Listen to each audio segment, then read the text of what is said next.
Coming up in This Week in Computer Hardware, Micron's 5100 Max and Eco Enterprise SSDs. Do you want them in your home PC? A fresh thermal compound roundup and a mayonnaise update just in time for Ryzen, FSP Twins, 500-watt ATX redundant power supply unit, and more. It's all coming up next on TWiCH. Netcasts you love. From people you trust. This is TWiCH. Bandwidth for TWiCH is provided by CacheFly at CACHEFLY.com. Hi, this is Leo Laporte, and once again, time for TWiCH's audience survey. We'd really like to hear from you. It's only going to take a couple of minutes, really. That's all. Just go to twit.tv/survey and let us know what you think. Your anonymous feedback will help us make TWiT even better. And thanks for your continued support. This is TWiCH, This Week in Computer Hardware, episode 400, recorded February 2nd, 2017. Enterprise hardware fails hard. It's a good thing. This episode of This Week in Computer Hardware is brought to you by iFixit. You've seen their teardowns all over the internet, the free repair guide for everything, and the ultimate marketplace for electronic tools and parts. For $5 off your purchase of $10 or more, go to ifixit.com/twit and enter the code TWiCH at checkout. And also by BarkBox. BarkBox paw picks the best all-natural treats and innovative toys for your dog and ships them right to your door.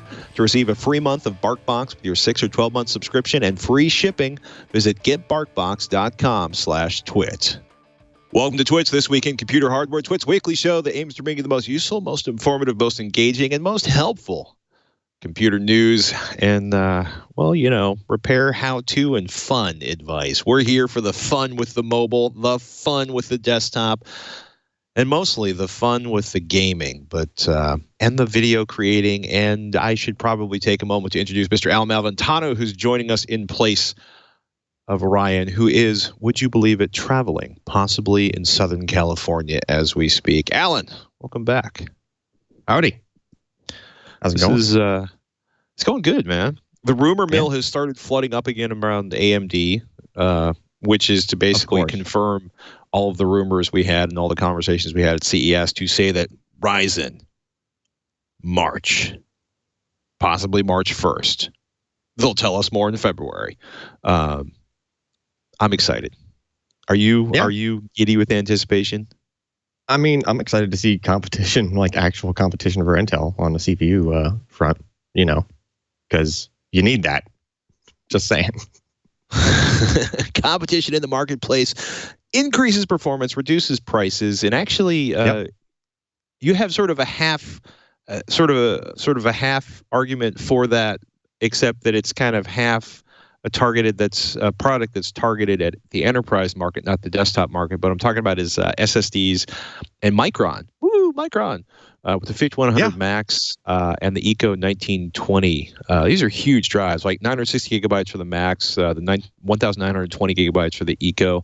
Not just that, realize that they're doing a phased rollout of this product line. Over the next few months, we're going to see the Eco go all the way up to an 8 terabyte model. Whoa, that's like in the same form factor. $456 for the Eco. Yeah. I mean, it'll be expensive. The 8 terabyte Eco. yeah. Which is it'll be expensive, but it'll be a very large capacity SSD. More importantly, though, it'll be a large capacity SSD with hopefully the same amazing performance consistency that I saw when I was looking at these two particular products here. On the let's see, just to make it sort of brief, if you go to either of the saturated QoS and paste pages of that article, we're doing some, kind of new ways of showing data, new ways of testing when it comes to enterprise products. And the first chart on, I think if you're on the right page, you're on the right page. Basically, we're just looking at a high-resolution version of QoS results. So there's a table up there that just shows, here's our QoS, ratings, and they just give you like a latency and a percentage or percentile. So they're like, at 99.9%, all the latencies are going to be faster than X. Right.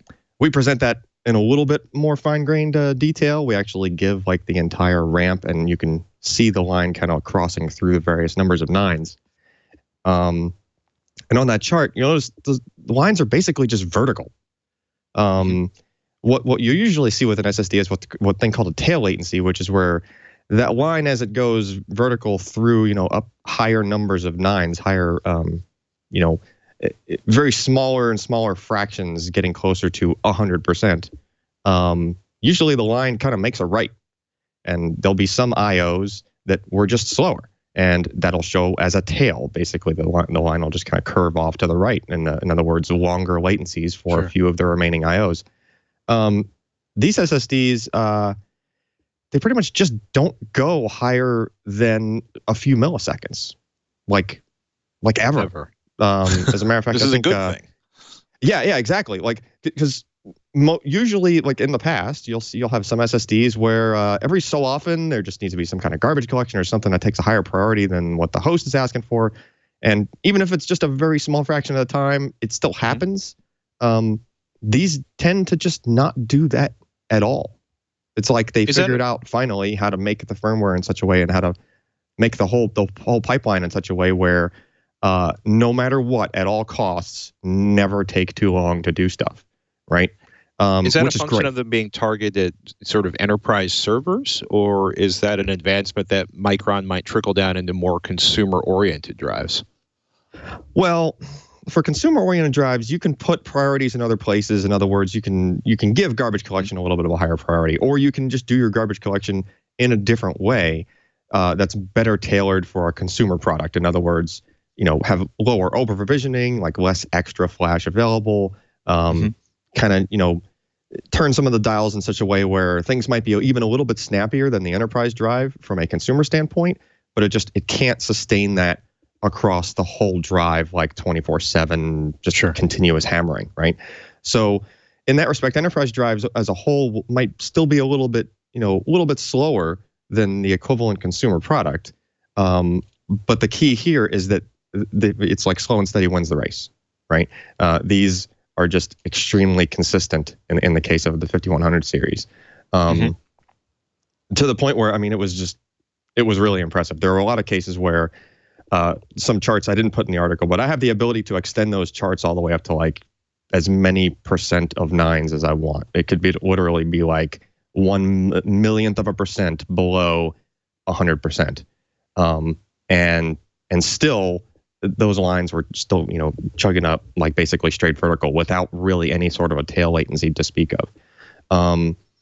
So the reason that's important for enterprise is because if you put something like this in things like an online transaction processing server, there are things where every single transaction you don't want to time out, right? You don't want your particular credit card transaction to time out in some database somewhere and have to be, reissued, and basically you're sitting there at some kiosk somewhere waiting, right? Like people don't want to wait. That's the whole point of these things, right? Make sure everything is done very consistently and as quickly as possible. Yes, people don't want to wait. I know. They're like, people love waiting.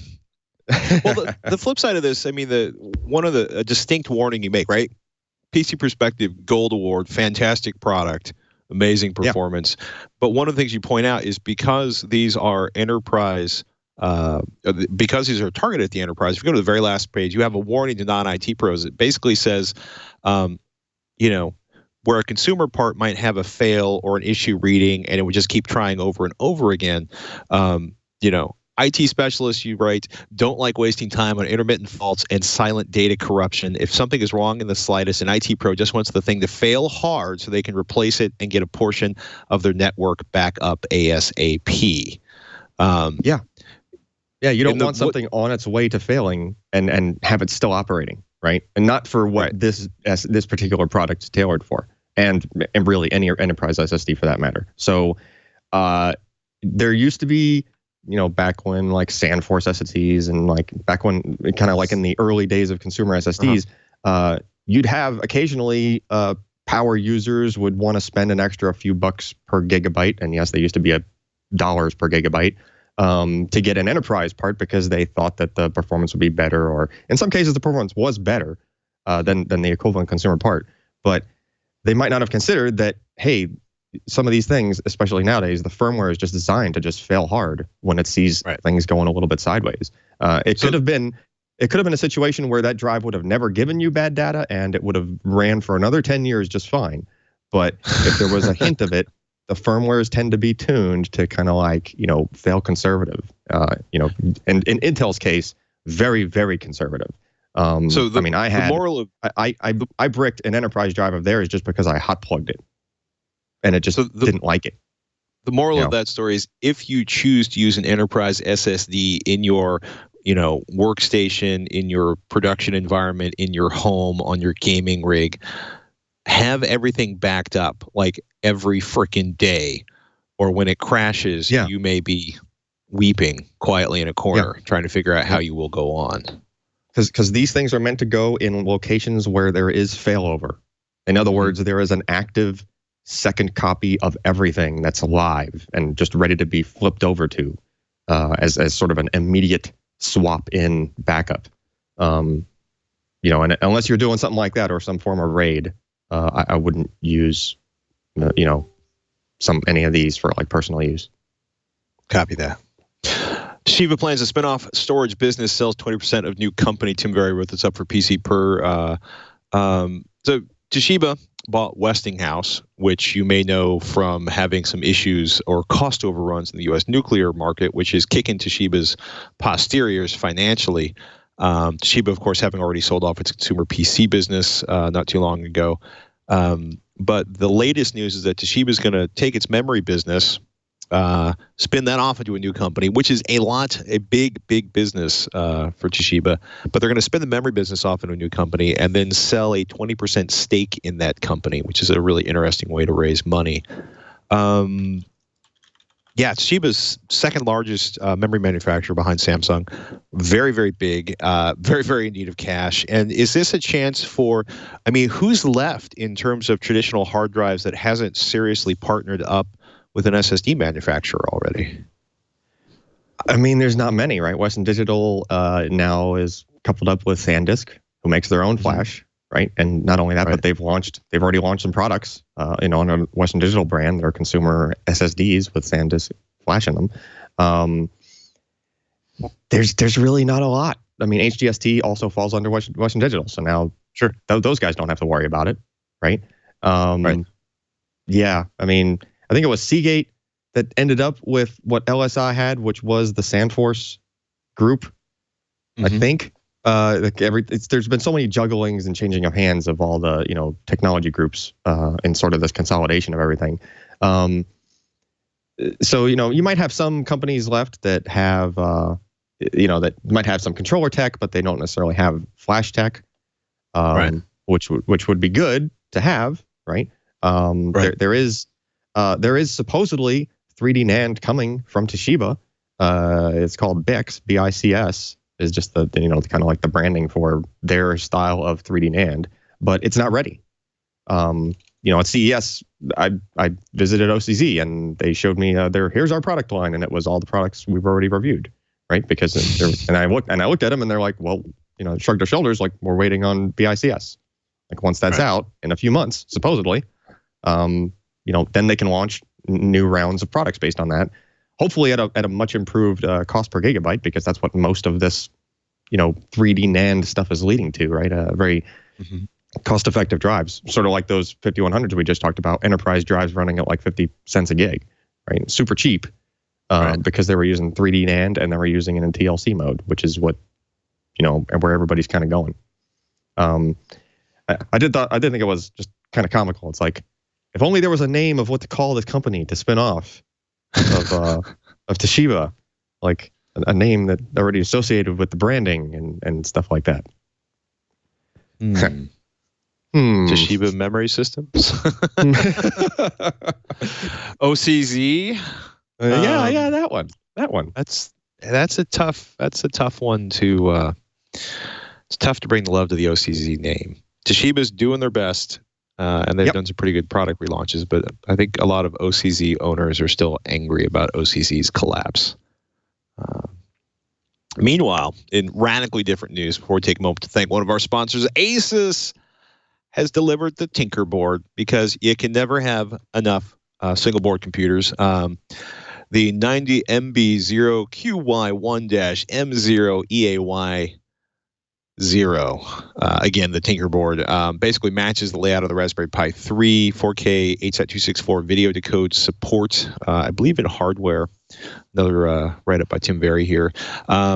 4x USB 2.0, gigabit Ethernet, which I love, HDMI 2.0, which means it'll support 4K, micro SD, micro USB for power, audio outputs, 40-pin header, 28-pin GPIO, camera, display attachments, SPDIF solder points, PWM solder points. So it's pretty cool. It's a Rockchip RK3288, so it's an ARM Cortex A17 CPU and a Mali T764 GPU. So it's got some bump, some boost to it. Even better yet, 2 gigabytes of LPDDR3 memory, 802.11 radios, Bluetooth 4.0. So basically twice the RAM, and in theory, twice the processing power. So, not particularly easy to find at this point. Currently up for sale on Farnell, which is a British retailer. Debian OS and Kodi are supposed to be running on it already. I do not have too much more information on how on what operating system support is on that. And of course, like we run into on almost every single board PC, is that if it's not a Raspberry Pi, and I've got to give some love to the crew in Oakland, with the $9 PC. Where they are building a community. The primary advantage of the Raspberry Pi is that there's this huge community with all these distros that are available on that. And the nice thing is, it's one thing to be like a Linux guru who lives in the command line and be like, the Odroid is amazing. And in terms of performance, it is. But if you're a relative newbie, it doesn't have a lot of experience with Linux, it can be enormously frustrating to get that to run. So that's the advantage of the Raspberry Pi.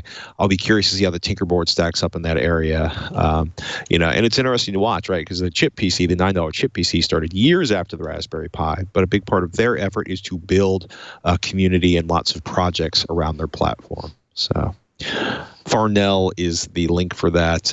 45 pounds. So I want to say about twice the cost for Raspberry Pi 3. I have not found a U.S. retailer for them yet. So I'm sure they'll truck them over here and people will tinker away. Tinker. Well, the performance is really compelling.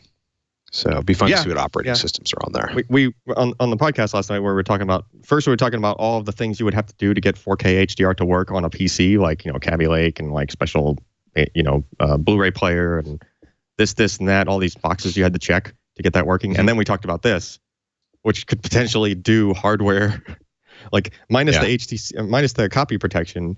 It could potentially do all the other things just in this little really cheap device that costs less than any of the one things you had to buy to swap out in your desktop PC to make that work. Oh, the cruelty. Yep. Oh, my goodness. This episode of This Week in Computer Hardware is brought to you by iFixit. I love iFixit. They got more than 22,000 free repair guides, 90,000 troubleshooting solutions. The crew at iFixit are experts in consumer electronics repair, and they want you to be an expert too. That's why they provide all the repair knowledge you need for free. The guides are amazing if you've never checked them out. They sell a wide array of parts and tools to help you get the job done. And they know what they're doing. That's why they built the ProTech Toolkit. It's awesome. I use this thing literally every other day, repairing kids' toys, repairing electronics, cracking open iPhones, although hopefully my new iPhone doesn't disintegrate because I have armor wrapped around it. This is the newest version of the ProTech Toolkit. They looked at the old one and they thought, how can we make it easier to use? How can we make it better? And they did a really good job, right? Nice canvas case, and possibly the best thing about it is the iFixit 64-bit driver kit. So it's got all of the nice magnetic top on that. So instead of having to be like, I open up the ProTech Toolkit, I pull out the bit case, I unlatch the bit case, I break the latch on the bit case, magnetic top, and look at all of the tools inside of there. It's awesome, right? The steel bits in the driver kit are pretty good. Precision ESD safe tweezers, a pair of reverse tweezers to get stuff out of the dark corners of a small case, plastic opening tools, spudgers, picks, so you can open up tablets and smartphones, a suction cup for display assembly removal. Makes it so much easier to get a display off of something if you can get a little bit of grip with a suction cup.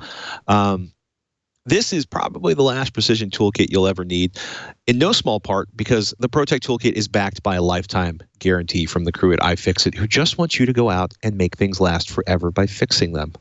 Oh, look at the smudgers. The people at iFixit.com never stop preparing, and with this toolkit under your belt, you won't either. Head over to iFixit.com/twit and use the code TWiCH at checkout to save $5 on your purchase of $10 or more. Even if you don't buy anything, you can still use their free repair guides, troubleshooting answers forum, and other educational resources on their website anytime your tech has an accident. And we want to thank iFixit for their support. Man, what have I used that for just the last week? Pentalobe screws, tightening, putting together a memory upgrade on a laptop, repairing children's toys, fixing the screws on eyeglasses. No toilet repairs this week with the ProTech Toolkit, but I have repaired toilets with it in the past. So I have used that toolkit and even the older version of that toolkit and even their macro bit set, which is like the 1/4-inch drive version of all that stuff. They're all sitting on my dining room table right there because I just had them all out to install a lock. Anyway, I fixed one thing the other night that I didn't need that for, and I thought would be worthy of bringing up because it's the exact kind of thing that people usually need one of those toolkits to replace, because usually when you crack your screen on your phone, you have to just, get another one, right? You're just like, hey, you're just kind of screwed. Well, I got, apparently if an iPhone, like the screen cracks with a single hairline crack, first, it's actually a warranty replacement if there's no damage due to a drop. And apparently I had a defective screen. That? Oh, wow. Well, because there's just no damage around the crack. It's just like, there's just a crack, like with no, like, the case isn't bent, nothing, like where the crack starts and ends, right? And I actually had that happen, and I got a hairline crack occur right in front of me. Like it started at the edge, and I thought there was a hair on the screen, and I'm like, went to wipe the hair off, and it literally right in front of my eyes just went and just ran right up the screen. And I was like, what the heck happened, right? And so went to the Apple store, and they're like, oh yeah, this is warranty this, warranty that. Well, they looked up my serial. Turns out it was like, 2 months out of warranty. Oh, sorry, sir, that'll be $150. I was like, let me see if I could figure out some other way to do this other than $150. So I have no idea if this is going to come out on the camera. But along the top edge of this phone that looks like it's just a mirror, there was a crack. It was literally running all the way, like it kind of eclipsed around the edge and half mooned all the way up the screen. And the crack's gone, at least as far as you can tell. Like it's very hard to even see it anymore. Anyway, without dwelling on and on, I used long crack windshield repair resin. Nice. In other words, the resin you use to fill a crack that has spidered across a windshield of a car that's super, super low viscosity. You can, if you look around, you can pick these things up for like $2 or $3 for a little vial of it.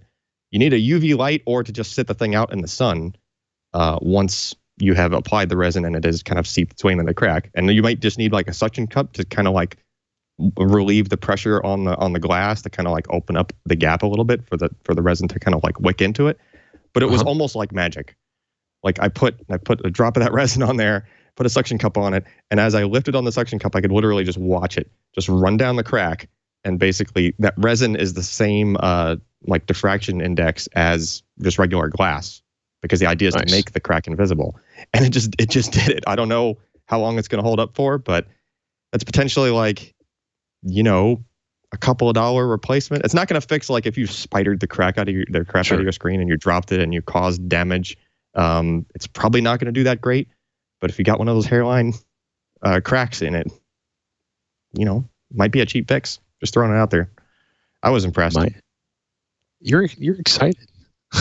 I mean, I am. I spent like $2 worth of something that I didn't even have to open up the phone to fix. Literally just put a drop of it on there, and it just, oh look, the crack looks like it's gone. If you really look close, you can tell that there is a slight, difference in like the height of the screen, like at that point. So like you can kind of see like almost as if you had a drop of water on your screen. Yeah, you have to look for it. And I'm usually super picky about that stuff. And literally like 5 minutes after fixing it, I went to use the phone and I was like, that I didn't even notice the crack anymore. It wasn't to the point. Like I have to look for it.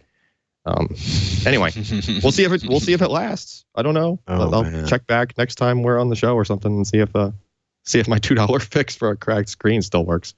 I would be surprised if it didn't last, because if it's actually drawn into there and sealing the crack, it should be good to go. Yeah, Adhesives at a minimum, are amazing these days. At a minimum, it's going to prevent it from spidering further or just branching off or doing anything worse, right? So, ladies and gentlemen, windshield adhesive, something you might want to tuck inside of your ProTech toolkit from iFixit. iFixit.com/twit. Enter the code TWICH to save $5 off a $10 purchase. We're talking with Padre before the show about the AMD Ryzen processors, coming out in March. We're all excited. All the processors are going to be unlocked, which of course has me thinking about overclocking, although not all of the motherboards will support overclocking. We'll talk more about that when the release happens. But Kit Guru did a review, a roundup of thermal paste, and I haven't seen one in a long time. And they basically asked, does it matter which brand you use? And if you skip over to the second page on that, their best results was with Thermal Grizzly Cryonaut, Arctic Silver 5, which I'm pretty sure I still have a tube laying in my toolbox, was about 4 degrees higher. 4 degrees Celsius higher. I thought it was odd that the Thermal Grizzly Cryonaut was warmer at idle but colder when they were running Prime 95 for a stress test. But it's a reminder that if you want to save a few degrees here and there, which can be a big deal for getting the most computing out of your Intel processor, it's not a bad idea to keep an eye on your thermal paste. Conversely, if you are not overclocking, this is a strong sign that almost anything will do a decent job as a thermal paste, connecting your cooler to your processor. With that in mind, I was looking around for Hardware Secrets. Was kind of like the last crew to do big giant roundups of dozens of thermal pastes. And one of the things they did is they started doing things like chocolate and mayonnaise. And I'd never seen the article that they did back in 2013 where they asked, does mayonnaise last as a thermal compound? Because mayonnaise was actually incredibly competitive and much better than a lot of the thermal compounds that were sold as thermal compounds. And but they basically used Hellman's mayonnaise, ran it on there, and it was actually pretty good for the first 24 hours. But after that, it ended up being about 6 degrees hotter, I guess, after they sort of permanently fused the mayonnaise to the processor and the cooler, and that it did oxidize the snot out of the cap of the CPU and the CPU cooler after about 12 days. So it's even in its sort of dried out, horrifying state, it was better than no thermal compound. But as soon as it dried out, it was not too good. But if you've never seen it was great because it was eating into the heat spreader on the CPU.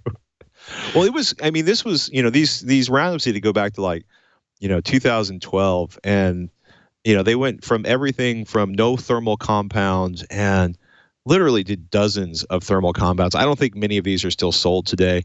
But at that point, when they were looking at the deltas between them, you could see no thermal compound. There was a 62-degree difference between the room temperature and the core temperature on the processor. And the better thermal compounds dropped that to, 33, 35, 36 degrees. And the lesser thermal compounds were up around 42 degrees, 40 degrees. Mustard, 38 degrees Celsius, which actually makes it better than some of the commercial at least a couple of the thermal compounds. I'd also like to point out that, thermal compound does dry out after time. So if you're building an AMD Ryzen or another new processor or just replacing a heatsink or putting liquid cooling on, that 3-year-old tube of thermal compound may not be, it may, if the solvents inside of it have dried out, it can be difficult to apply and actually create a thicker layer between the processor than you want between the processor and the cooler. So if make sure it's still kind of liquidy and soft. If it's like squeezing out the world's thickest peanut butter, buy a new tube, or you may be remounting that cooler in a few days.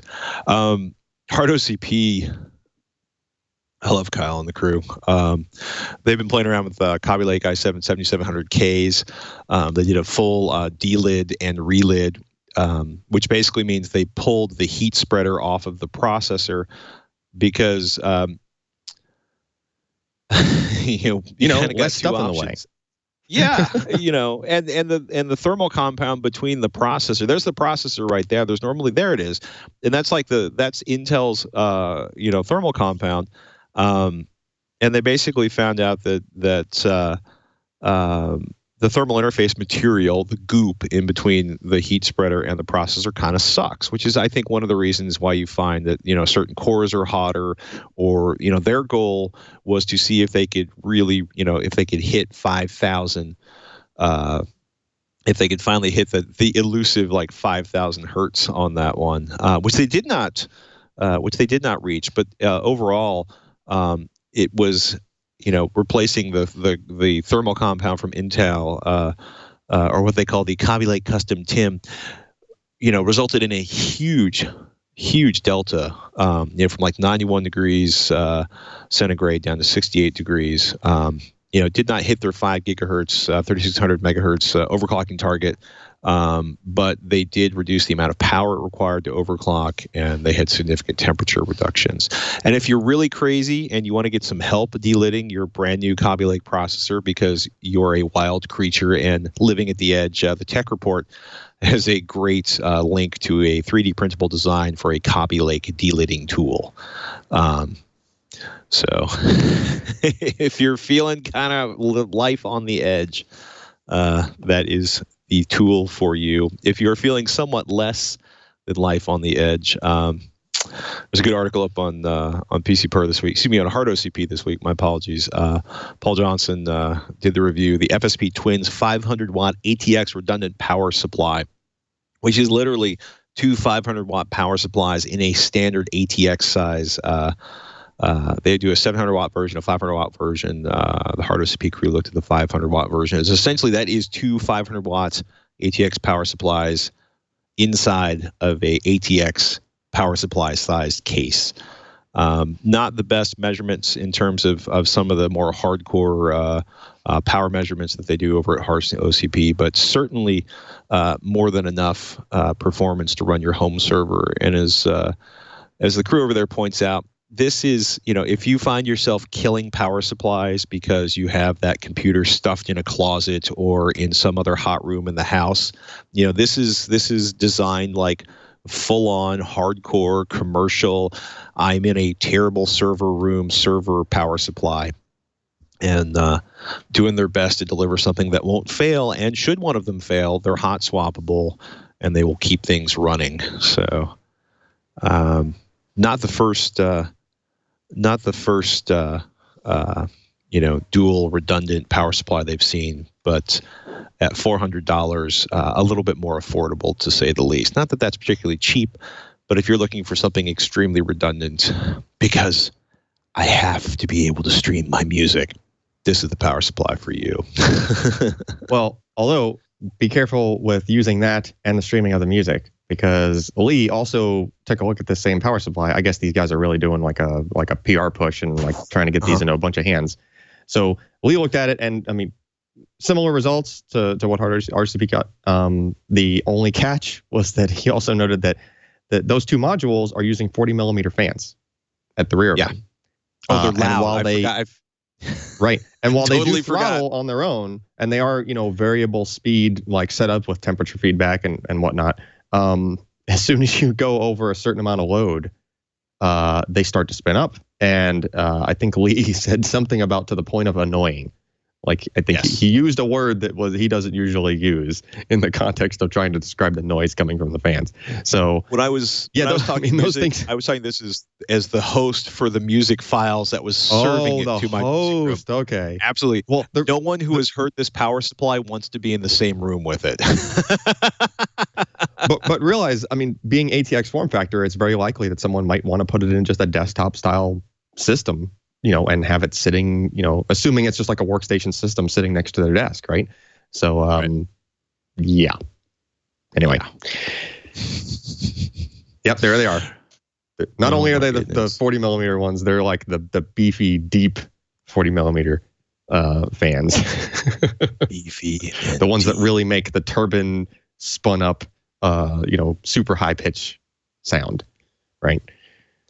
There's nothing wrong with a super high pitched sound driving you completely insane if you're into that kind of thing. Yeah. I don't know that a lot of people are actually into the sound of a giant mosquito from hell screaming near the floor.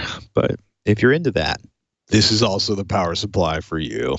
Oh my goodness. This episode of This Week in Computer Hardware is brought to you by BarkBox. BarkBox delivers 4 to 6 natural treats and fun toys for your dog, curated around a surprise theme each month. Themes, people. We like themes. BarkBox Paw picks all the best all-natural treats and innovative toys to match your dog's unique needs, including allergies, heavy chewer preferences. All edibles are made in the USA or Canada, and 100% of their products are tested on animals their own. I like this. Got to keep the pets safe, people. BarkBox is a great way to try a variety of treats and toys from local and small businesses that you may not otherwise be able to find. BarkBox also makes their own paw ducks through their Bark & Co. brand. They've shipped over 16 million toys and treats so far. And getting started, getting your pet hooked up, so easy. Choose your dog size, small and cute, up to 20 pounds, just right, 20 to 50 pounds, or big and bold, that's 50 plus pounds. Choose a plan. 1, 6, or 12-month plans are available. And you get your BarkBox. It's shipped out on the 15th of each month. BarkBox will keep your dog engaged, interested, and happy. If your dog doesn't like something in the BarkBox, they'll send you something else for free. Scout's honor. How cool is that? When your dog falls in love with something from the box, you can easily find it again on barkshop.com or the BarkBox app. You can cancel anytime, and shipping is free in the continental U.S. People, give your dog the joy of 1 million belly scratches. Get 1 month free and free shipping for your 6 or 12-month subscription visiting getbarkbox.com/twit. That's getbarkbox.com/twit, and we want to thank BarkBox for their support. Happy puppies. Who wants a happy puppy? Oh my goodness. We got to take a look at the Black Widow. We got to take a look at the latest Razer keyboard this week. Keyboard, the Black Widow Chrome V2. Shannon got it in for testing. What you're looking at right there is the new yellow keys. And I'm really happy that the keyboard Shannon looked at did not have yellow keys. It had the green keys from Razer. Greens are similar to MX Blues. The orange are very, very similar to MX Browns that have a bumpy tactile response with no click. The blues are basically they have a nice clicky response, which is of course something I'm into. Those are the two that have been around for a while. The yellow is linear and silent, and I agree with that to the point where I thought I was working on a membrane key, which drives me completely insane. But there are people who believe Razer believes that's going to,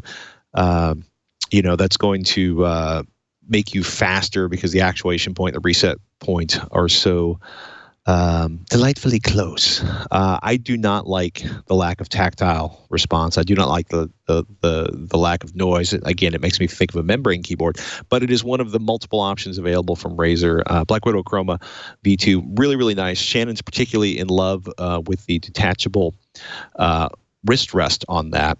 Fully programmable, 16 billion key colors available in the Razer's custom green, orange, or yellow switches. They're nice. They're nice keyboards. $170, which is not inexpensive, but typical for a fully programmable LED backlit 16 million colors of happy keyboard. But something to be aware of. There's always another key somewhere in the market. Yep. Did you catch the news on AMD? AMD's financials. Not that we're a big financial show, but I think we're all kind of concerned. We want AMD to survive. Yeah. They're doing better, or I could say they're doing less worse, but that still counts as better, right? A backhanded compliment, but a compliment legit, nonetheless. Right? Josh wrote this up at PC for. Okay. So $1.11 billion in U.S. sales in Q4 with a $51 million net loss, which is a big deal when you look at Q3, which is $1.3 billion in sales and $293 million in losses.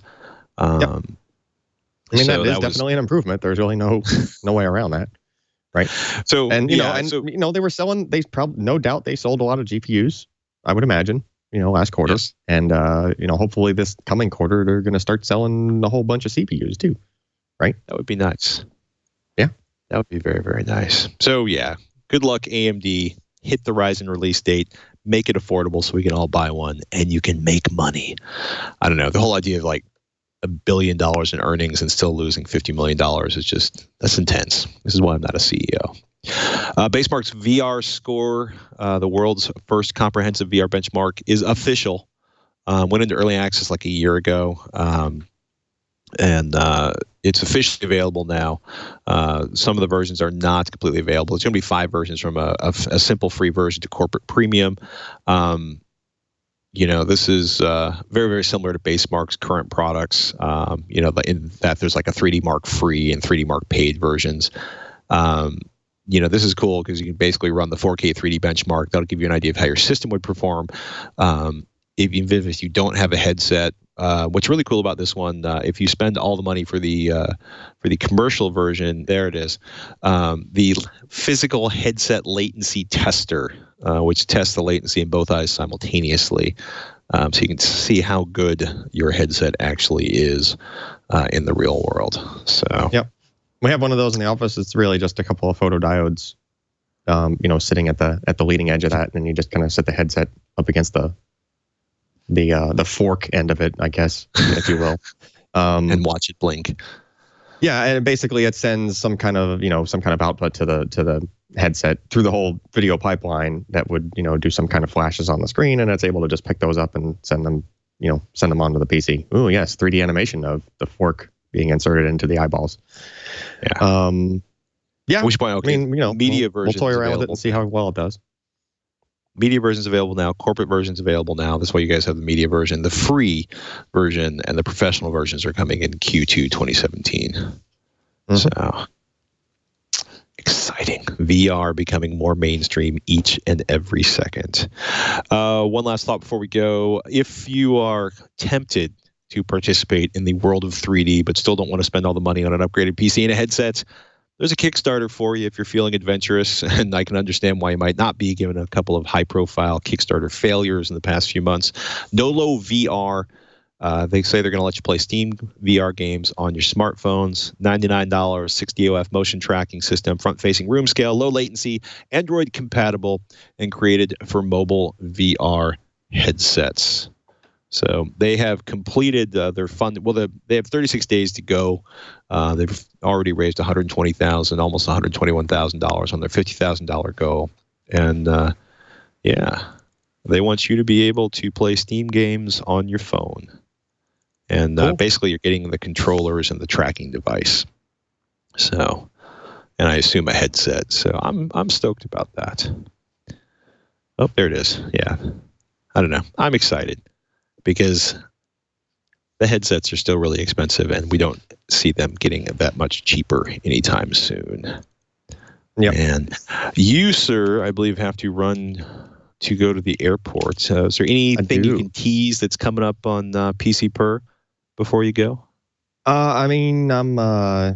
We rolled out that new version of the enterprise testing for that 5100 piece, so I'm playing catch up on a whole bunch of those pieces now that we have like a good, solid kind of test regimen running on stuff. And I'm also playing catch up on some consumer SSDs that when we rolled out the new version of the consumer suite, I ended up with, I think, almost 150 SSD results. But problem is we have some SSD results in our comparison charts now that have not received the full review of their own yet. So kind of things went a little backwards and sideways there. So I'm playing catch up on that too. So there's probably going to be a whole slew of, just individual consumer SSD reviews just to kind of speak to their, those results that have already kind of made it into our charts. There you have it, people. Ladies and gentlemen, PCPer.com is a place to find the best hardware reviews available in the planet. Although I'm sure Kyle and the crew at Hardware CP would argue about that, and everybody else who reviews hardware would argue about it too, because that's what keeps everybody on the bleeding edge. But Alan's writing the benchmarks, people. You should know that already. At Malventano, you can find Mr. Malventano on Twitter at Malventano. You can find me at Patrick Norton At Ryan Trout will be back next week. And, of course, I want to invite you to join me on at TechThing, which is technically techthing.com, which is my other show. And we want to thank each and every one of you out there for listening. And to those who have been upset at my use of and or other phrases, I hope there was a minimum of them in this episode of This Week in Computer Hardware. Twitch.tv/Twitch is the place to find all our older episodes and how to subscribe. And with that, ladies and gentlemen, I'm Patrick Norton. I'm Alan Valentano. We'll catch you next week on Twitch.